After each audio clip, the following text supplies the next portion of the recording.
सत्साई। गीता जी का एक श्लोक है, अध्याय 6 का श्लोक नंबर 27। उसमें लिखा है, जिसके सब पाप नष्ट हो गए हैं, जिसका रजोगुण शांत हो गया है, जिसका मन सर्वथा शांत हो गया है, इस ऐसे ब्रह्मरूप बने हुए योगी को निश्चित ही उत्तम सुख प्राप्त होता है। तो यहाँ इसमें कई रहस्य छुपे हुए हैं श्लोक में।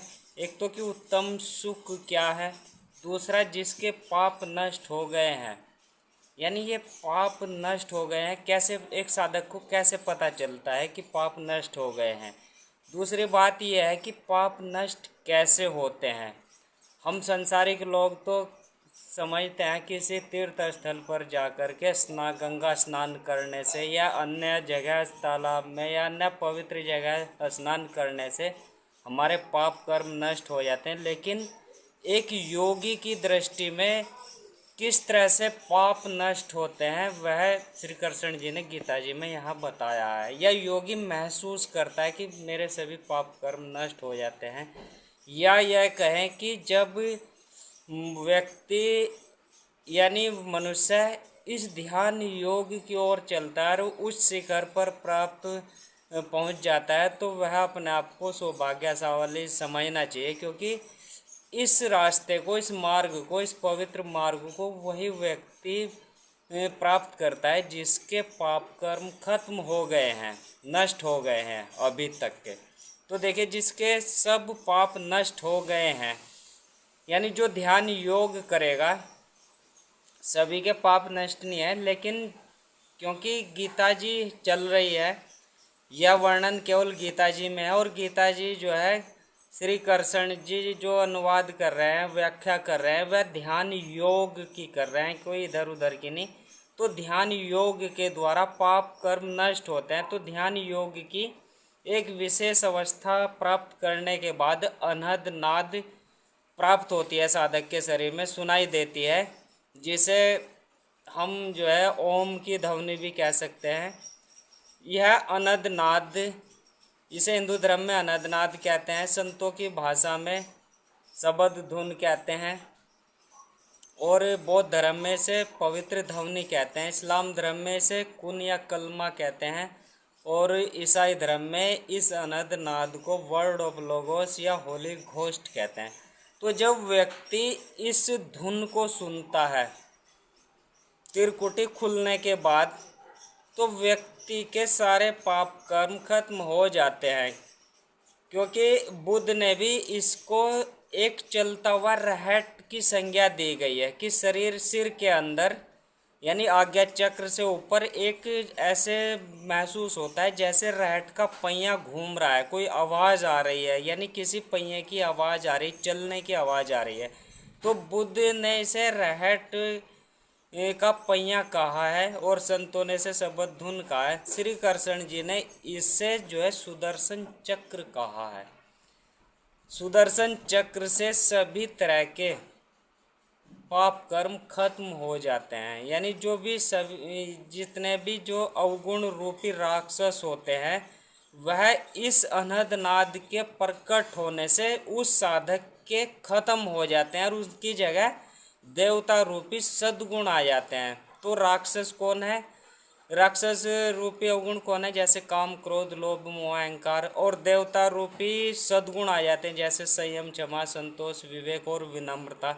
तो इन राक्षसों को मारने के लिए यही एक सुदर्शन चक्र है जो साधक के यानी साधक के जो जीवन में जो ध्यान योग करता है उस साधक के जीवन के सभी राक्षस खत्म हो जाते हैं इस सुदर्शन चक्र के द्वारा। वहाँ काम क्रोध लोभ मोह अहंकार सब खत्म हो जाता है, और जिसके आगे कहा जिसके रजोगुण शांत हो जाते हैं, यानी द्वैत भाव वाले रजोगुण, यानी राज करने की जो एक प्रवृत्ति होती है, दूसरों को नीचा दिखाने की जो प्रवृत्ति होती है, वह व्यक्ति की खत्म होकर के समता दृष्टि आ जाती है। तो क्या कहा, जिसका रजोगुण शांत हो गया है, यानी द्वैत भाव खत्म हो गया है, समता दृष्टि के ठीक विपरीत वाले भाव, यानी जैसे जाति व्यवस्था, भेदभाव, छुआछूत, वर्ण व्यवस्था या जानवरों के प्रति जो उनका व्यवहार होता है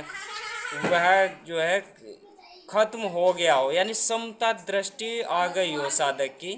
तो रजोगुण खत्म, शांत होने का सीधा सा तात्पर्य है जिसकी समता दृष्टि आ गई हो।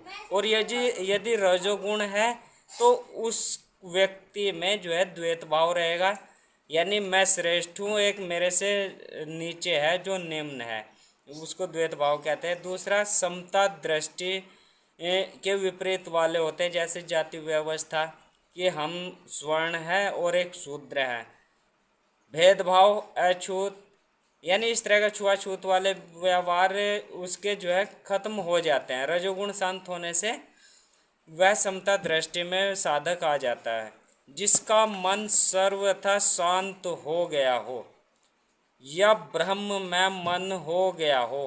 अब मन कैसे शांत होता है साधक का? साधारण मनुष्य का मन प्रत्येक क्षण किसी न किसी विषय में सोचता रहता है, लेकिन जिसका मन शांत कैसे होगा? ब्रह्म में मन हो गया हो, अर्थात ब्रह्म मन जो व्यक्ति हो गया हो, यानी वह नाम जाप के द्वारा परमात्मा में हो गया हो। वह प्रत्येक क्षण ईश्वर की ही बातें करता है, ईश्वर का ही मंत्र जाप मन ही मन करता है। तो ब्रह्म में मन हो गया है, समाधिस्थ होकर के शून्य अवस्था को प्राप्त कर ली है। वह सुख दुख में समता दृष्टि उसकी है, समभाव है, लाभ हानि में उसके समभाव हैं। तो ऐसे व्यक्ति, ऐसे साधक का मन शांत माना जाता है। इस ब्रह्म रूप बने हुए योगी को निश्चित ही उत्तम सुख प्राप्त होता है। देखिए यहाँ पर ब्रह्म भूतम यानी ब्रह्म रूप बने हुए, यानी ईश्वर के समान गुण उस साधक के आ जाते हैं, ब्रह्म रूप। अभी यहाँ देखिए जो सभी यानी संसार के प्रत्येक मनुष्य में एक आत्मा होती है, लेकिन वह आत्मा और एक अवतार के अंदर भी आत्मा होती है, तो दोनों में अंतर होता है। जो ब्रह्म स्वरूप यानी जिसने अपने आप को प्रकाशित कर लिया है वह आत्मा उसका अवतार कहलाती है, और नहीं तो साधारण जो है अपने आवागमन के चक्र में चल ही रहे हैं।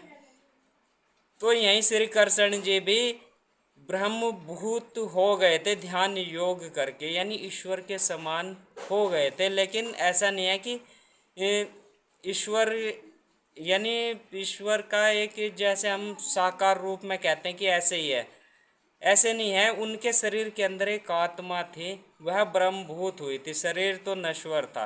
अब ऐसे योगी को सुख प्राप्त होता है। कौन सा सुख?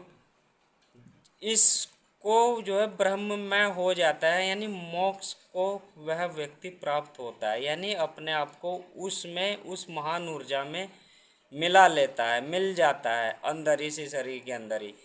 तो ऐसा यानी ऐसा शरीर मोक्ष का अधिकारी होता है, अनंत सुख मिलता है, परमानंद प्राप्त होता है। उसके अब अलग कोई पहचान नहीं होती है कि वह श्री कृष्ण है, वह तो ईश्वर में मिल गया, ईश्वर तुल्य हो गया है। तो यही, और इस मोक्ष को सभी धर्मों में अलग अलग नामों से संज्ञा दी गई है। तो आइए इस ओर बढ़े, परम सुख को प्राप्त करें, अपने पापों को नष्ट करने की कोशिश करें ध्यान योग के द्वारा, रजोगुण को शांत करने की कोशिश करें और समता दृष्टि को पाएं। और ऐसा नहीं कि ब्रह्मभूत केवल एक ही व्यक्ति हो सकता है, आप सभी भी ब्रह्मभूत हो सकते हैं। सभी संसाधन हम सभी के पास हैं। सतनाम सत।